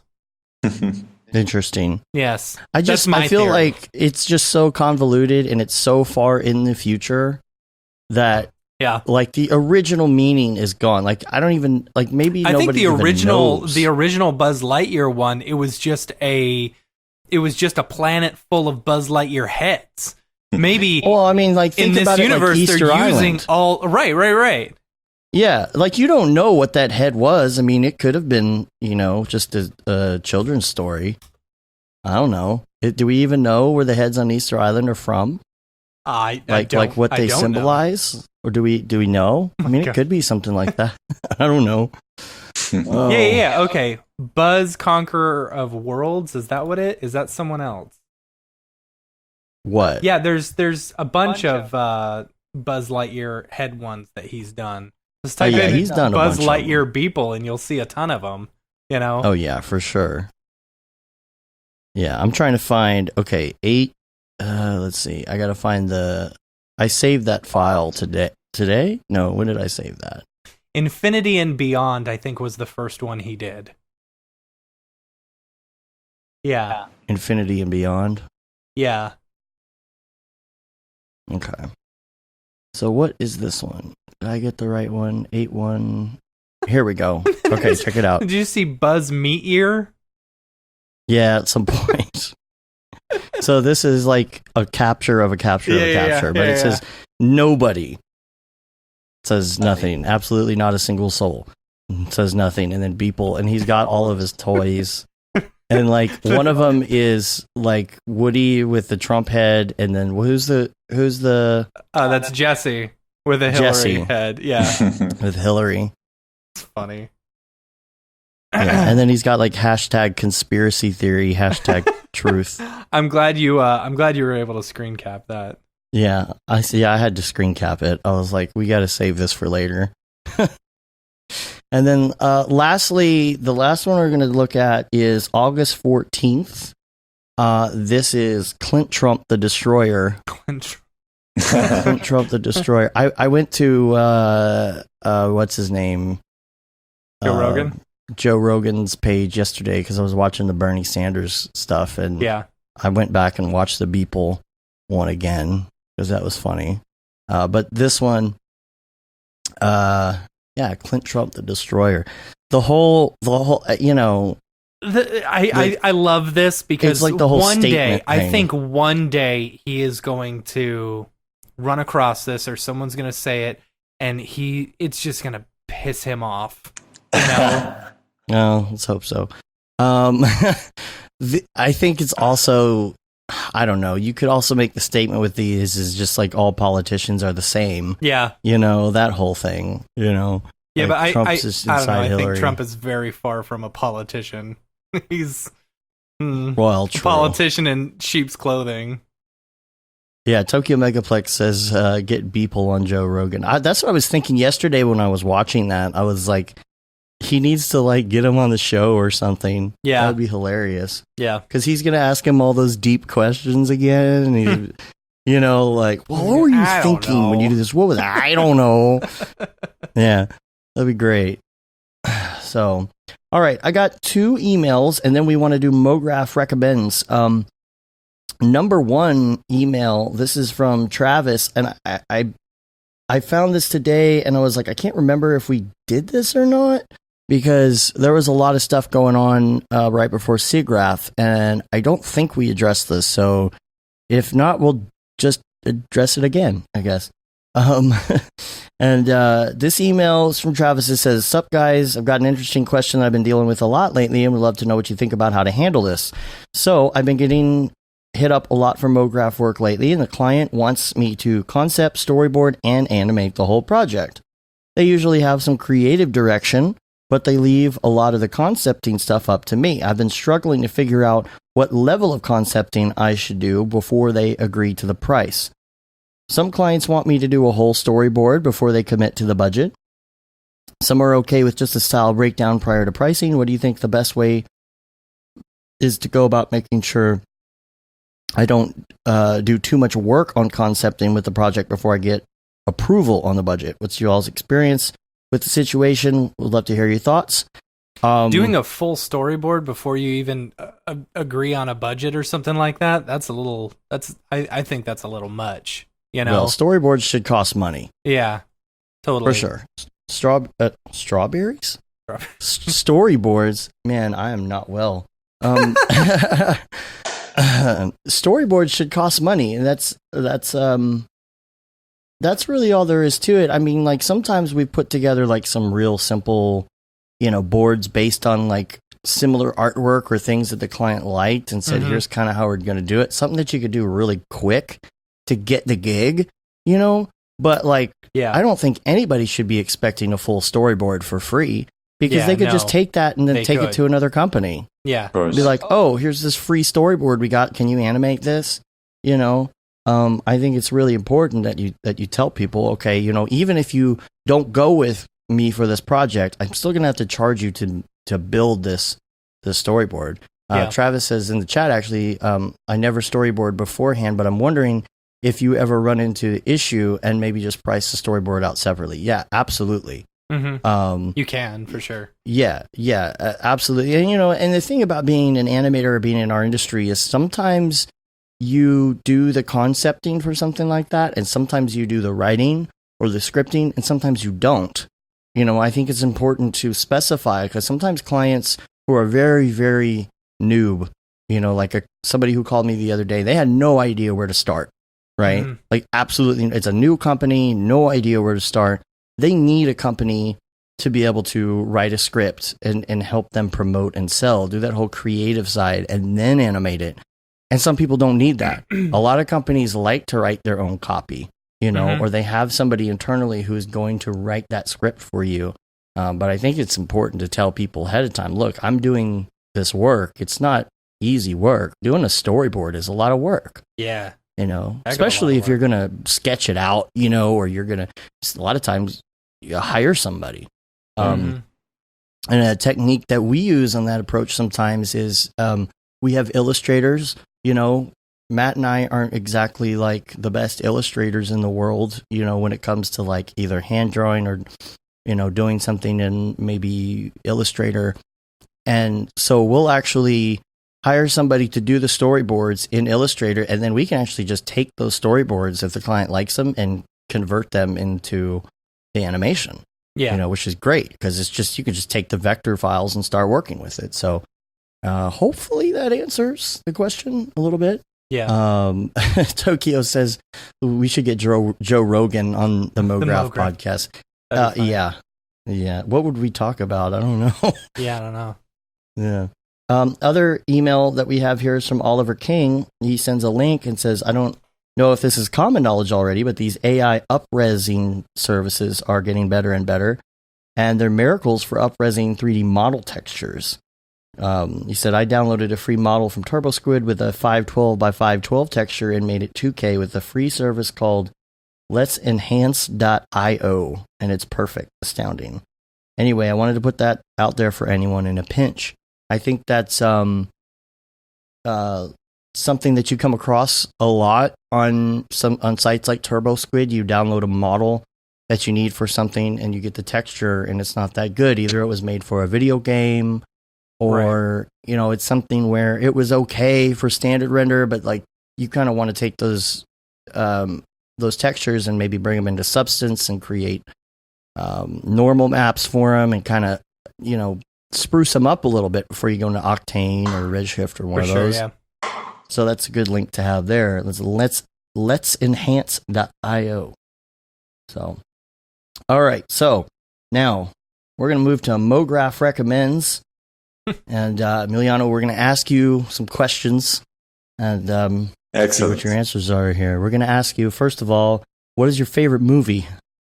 My favorite movie is Spirited Away by Hayao Miyazaki. Yeah. Yeah. And then music. What do you like to listen to? I have a very large range of music. But I would have to say that my favorite, I don't know if it's my favorite group, but definitely my favorite album is Plans by Death Cab for Cutie. Nice. Oh, nice. Yeah. What about, do you listen to music like that while you're animating? Do you like silence? That's a very good question, because it has been a huge problem, an issue in the studio. I don't know if you guys do this, but ever since I was in animation, in motion graphics back in 2004, I always had to listen to music. And so then, many years later, I started reading the Animator Survival Kit. And the book says, okay, rule number 1, unplug. And I was like, I can't do this. I need to have music because I am going to be sitting here for hours. And if I don't have music, I am going to die. And and so I didn't I didn't care for this recommendation of Richard Williams. But then one day I started doing it. I just went into silence and started animating in silence. And yes, I mean, animation was better and faster. And I don't know, I could see getting caught up with like maybe you're listening to something fast beat or something like that, or something like super slow. So you start like animating slower or quicker depending on like the mood that you're in. You know? Yeah. I don't know. And I like to have like at least some chill hop or something going on in the background, you know, because I don't know, like there's something about, even if it's at like volume 2, you know, just kind of sets a mood sometimes. Like, you know, I mean, that's just chill hop. Chill hop is just so low level, like it's just kind of there. It's not too intrusive. You know, you have the obligatory sound clip from a film or something, you know, like it's going, and then there's a guy like, sometimes bears like to go in caves, you know, something like, you know, it's just a random clip of something. And I don't know, I feel relaxed from that, but it can get really distracting depending on what it is. I think it depends on the process that you're on, because, for example, when I am painting, I am painting a texture, or I am doing something like very mechanical, then having music is very useful. Mm-hmm. But when I am struggling with a rigging problem, for example, I don't know why this joint is not following this controller, and I have a lagging problem, and I have to figure out these things. I have to turn the music down because my brain needs to like focus on only the problem. That's understandable. And I think that this happens in animation as well. Like you have to be very concentrated in the animation. We have like 2 weeks of animation for our spots. 1 week we do like a blocking pass where we just do the storyboard poses. And you have these poses in the storyboard. You just have to translate them into 3D. So this process with music is like very cool. But the second week is a week of polishing, of doing the in-betweens. And this is a process where your mind has to be very, very concentrated. And music just stands in the way. Yeah.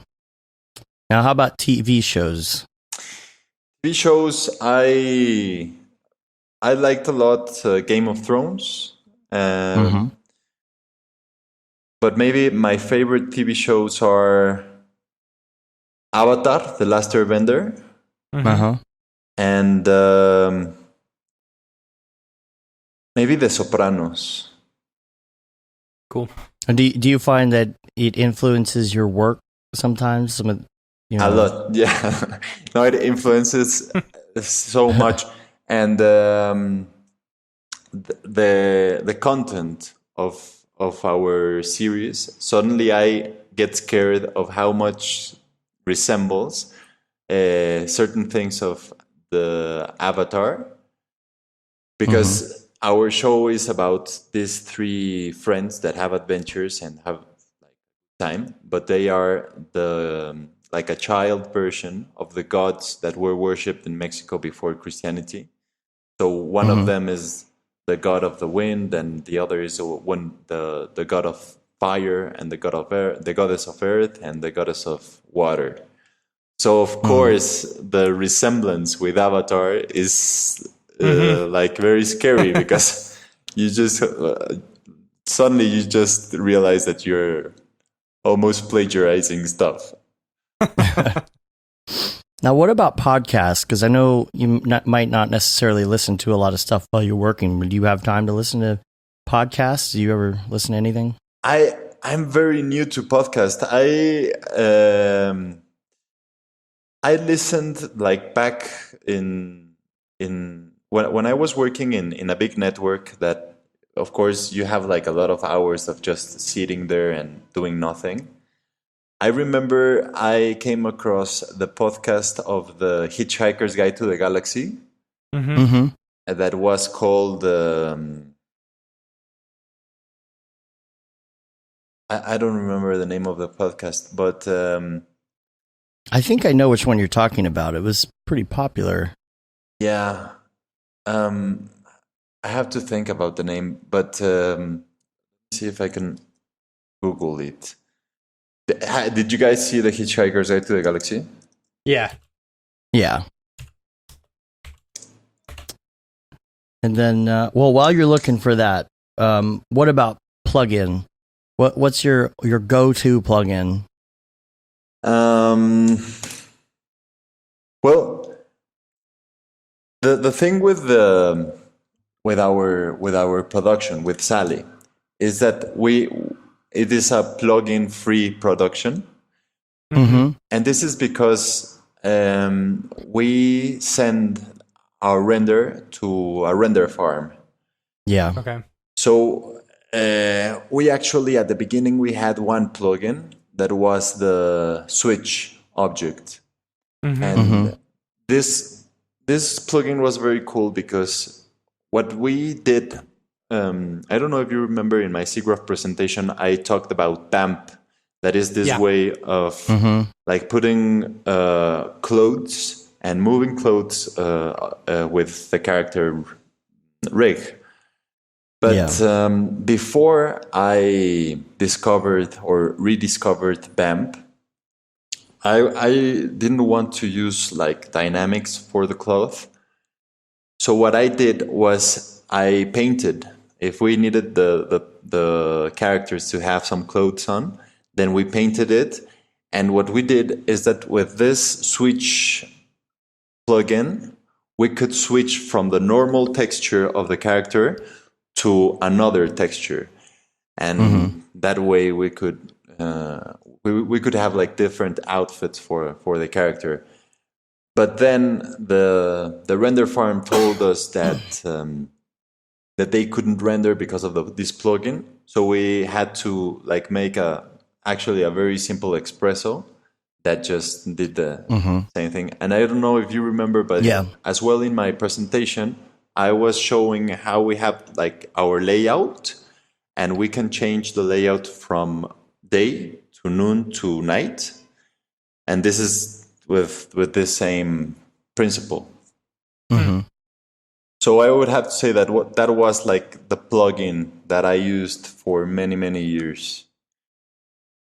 What was it called again? Other than that, you just make your own plugin. Yeah, exactly. Yeah. The plugin was named Switch. Okay. And you can find it in Cineversity, I think. It's over there. And you can switch textures, but you can as well switch objects. And I have another thing I just remembered. Very important. I was doing in 2015 an animation for a client in Miami, and they wanted to have animation for their news broadcast every day. So animation had to be crazy fast. So I contacted this guy, Nitro 4D. Have you heard about him? Yeah. Oh yeah. Yeah. So he told me about this plugin that he developed that was the Nitro Pose. And this is something I want to look in the future for, because the Nitro Pose allows you to make a library of poses of your character. Okay. Yes, this is very cool because you could have like not only a walk cycle and a run cycle ready to, for example, as an animation studio, you get a script, and in the script, the character walks into a room and grabs, a guitar. So with the Nitro Pose, you can have like the walk cycle ready. You just put it. And then you can have the like certain squash and stretch poses, and you just like have to do certain refining. but a lot of poses can be like predetermined in a library that you build. Oh, okay. That's cool. Yeah, this has been around for a while, huh? Yeah, he does a lot of very, very cool stuff, and he's very cool. I got in touch with him, and he answered like a lot of my questions, and he helped me a lot to understand a lot of things about rigging. And that's one of the things I love about what you guys have built as a C4D community. Like all this way of sharing the information. It's amazing. Yeah. I mean, I don't know if we are going to be. I hope I am able to incorporate more people in Mexico and in Latin America to this wonderful way of thinking, to have a community. Because, of course, if we're together, we can figure out things. Sometimes in 3D, you get stuck and you don't know how to figure out stuff. And for example, right now, I really want to send a mail to Brett Base because I am not being able of figuring out one thing of rigging in the legs. And just having this sense of community and sharing is what makes this possible. Totally. Yeah, you're gonna. Are you on our Slack? You're on our Slack now, right? Yeah, I'm on the Slack. Did we set you up? Okay, cool. And the C4D Live, right? No, the Mograph.com Slack. No, I'm not on that one. We definitely we'll send you an invite. Yeah, we got to add you to that. Because there's a character, like a rigging channel in there now. I noticed that. Is there really? Yeah, there's a rigging channel. That would be amazing. It's probably been there. Because, I mean, for maybe 3 months of this year, I was with 5 of the riggers here in the studio, like trying to figure out a lot of things that we want to incorporate to the rigs of the characters. But there were like this was like a struggle of figuring out a lot of things that I know that a lot of people out there already know, and a lot of the things that we wanted to incorporate to the rig, we were able to do, but there is a list of things that we were not able to figure out how to do, how to rig.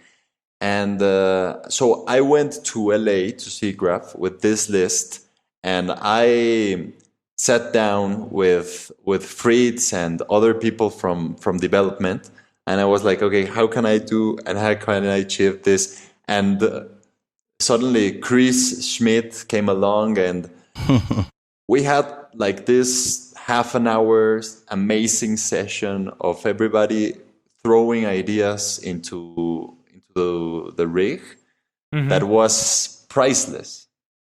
That's awesome.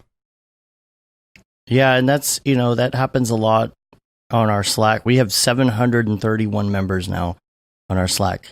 So there's definitely somebody, if you have a question, there's definitely somebody who can answer it, I think, in there.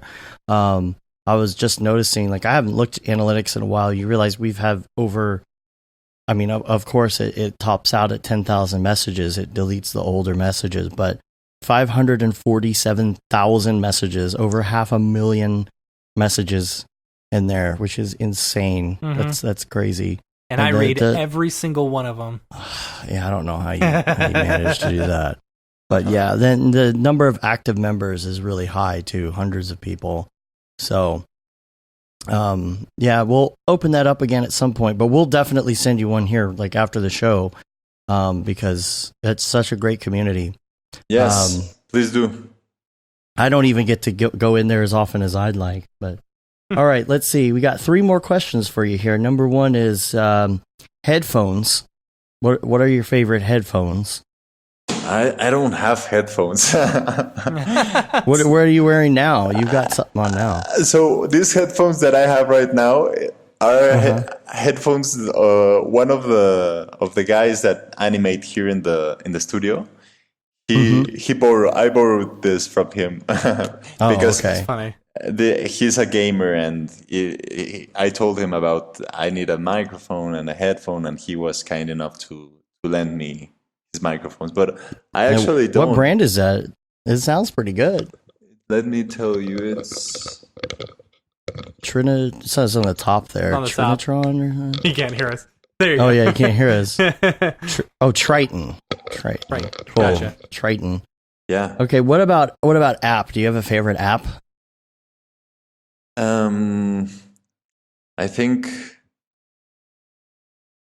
I'm Like, I you know that one app that you always open on your phone because you just, I think for me the app that has been growing a lot of me because I've been understanding it recently is Instagram, because for many years I was so reluctant to go into social media. I was like, I didn't want to do like any of that stuff.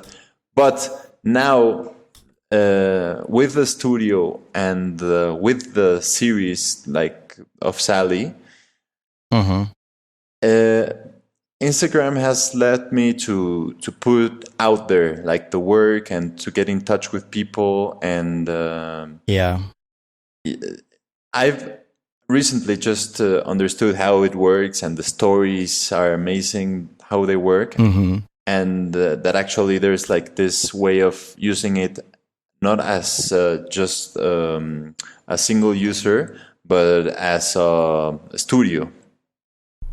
So like a company. Yeah, I was talking about that last week. As a company, like it's starting to make sense, and exactly, and stories are starting to make sense to me. Yeah.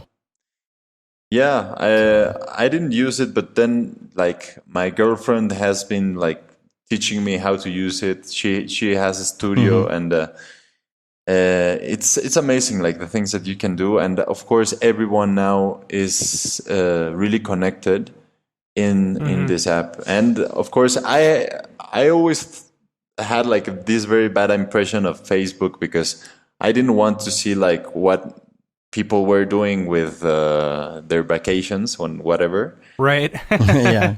But then when I saw Instagram was more for professional work and getting in touch with people, with interesting people, and this is what I liked a lot about Instagram. Yeah. Yeah, I agree. And now this is a hard one. So you may or may not have an answer to this, but what is your favorite life hack? Yeah. This, I don't know. Well, I don't know if this is a life hack, but for me it is. And it is meditation. I've heard that one a lot. Really? Yeah. I really have heard that one a lot. Yeah. I think for me, meditate. I get up like 5 o'clock in the morning every day and do 30 minutes of meditation, and it's unbelievable the way you feel, the energy that suddenly you feel all through the day. Your mind is more focused. I don't know. It's been a change. I've been doing meditation for like only since last November. It's just like less than a year. But the changes that I feel like are in my mind and in my work, the way that I animate, in the way that I talk, in the way that everything. I really encourage people to go into meditation. I don't know. I feel like it's a way of like logging off, letting the brain rest. Yeah. I don't know. It's been amazing. I think that's like what I understand as my life hack. Yeah. Well, that's a good one. Makes sense. Yeah. Cool. All right. Well, I think we're going to wrap it up here. We really appreciate you being on. If people want to find you online, you're at Polygon. And what about your website? What is your website address?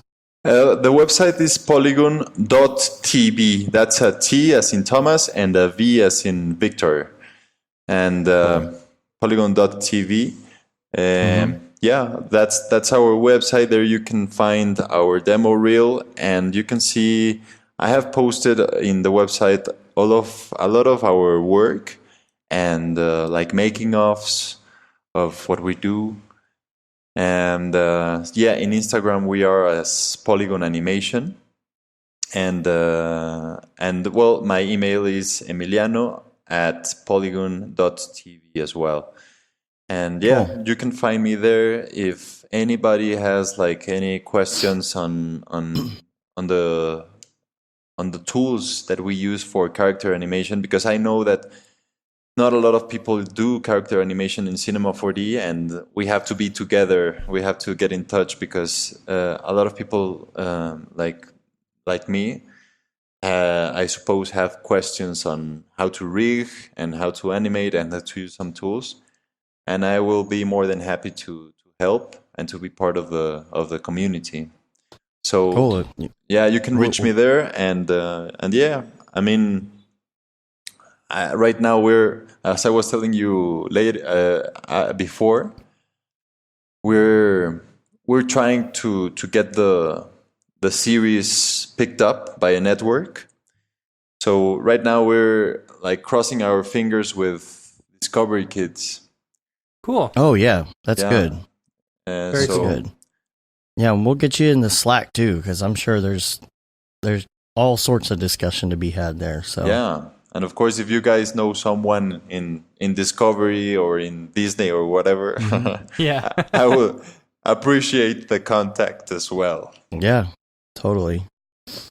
Cool. Well, we're going to get out of here. You can rate us on iTunes or leave a review. You can also subscribe on your podcatcher of choice. It helps get our ratings up. You can subscribe to our newsletter as well on the site. You can say you've been there, done that, got the t-shirt with the Mograph logo tee, the Paul Babb Feel the Babb 2020 shirt. All the profits from that go to Doctors Without Borders, the Render Things hoodie, t-shirt, and long sleeve tee as well. And then that Render is Fire shirt. All of that's available on Amazon.com. Eventually, I'll get some links up on the site for that as well. And of course, we're on Facebook, Twitter, Instagram, Periscope, YouTube, Mograph.com. Check us out there, yo. All the things. That's about all the things.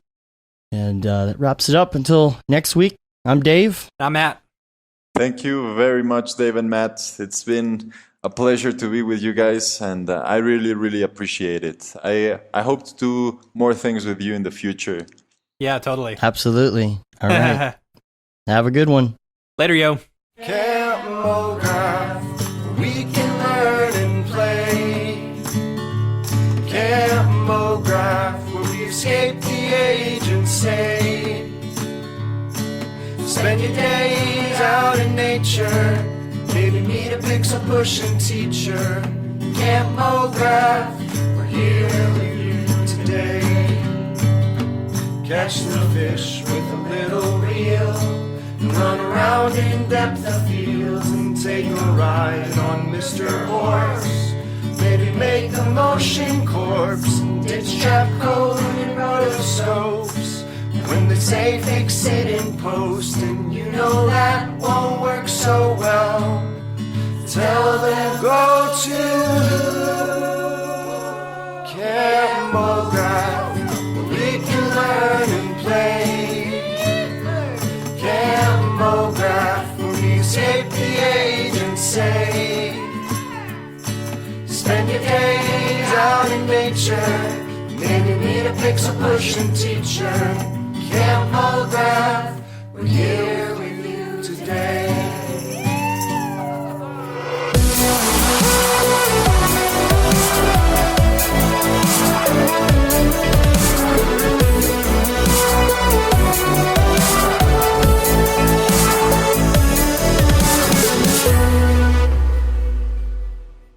It's pretty good, I guess. Mograph.com, an online resource for motion graphic artists. Start your week with the Mograph podcast. Industry news, interviews with your favorite artists, and terrible humor. Watch live shows and interviews from Mograph events like NAB, SIGGRAPH, Half-Res, and local meetups. Our Mograph Talks feature live demos and motivation from artists all around the world. Sometimes you gotta make stuff that you're not gonna put on your reel, and I'm not here to judge. What if Rick and Morty show up for the countdown at midnight? That's where I peaked in life, in my career. We gotta stop this thing, Rick! It's gonna kill us all! Hear from the people that create your software, design your render engines, and artists that are changing the face of modern motion graphics. You get that render done. Yeah, you better frame what? Mograph tutorials and online classes will teach you about Cinema 4D, After Effects, as well as other popular software and render engines. Throw in the HDR Studio, take the render settings, pick the HDR, put in a reflection, and gorgeous. Branch into new software. Learn time-saving tips, techniques, workflows, and lessons that'll keep you up to date in the world of motion design. Oh, brother, those are some of my favorite elves. I love projects that scare me. When our art director comes to us and asks for something that I had never done before, man, it gets me pumped. Join the conversation in our live sessions. Check out our plugins, or join the hundreds of daily active users in our Slack channel for technical help, advice, contests, or just to joke around. Real nice banana. Ah, that's so funny. All right. I'm going to live forever. Subscribe today and get the latest updates on our YouTube and other social media channels. Take all your dreams and just do it! We don't care how you get here, folks. Just get here. Subscribe to Mograph.com.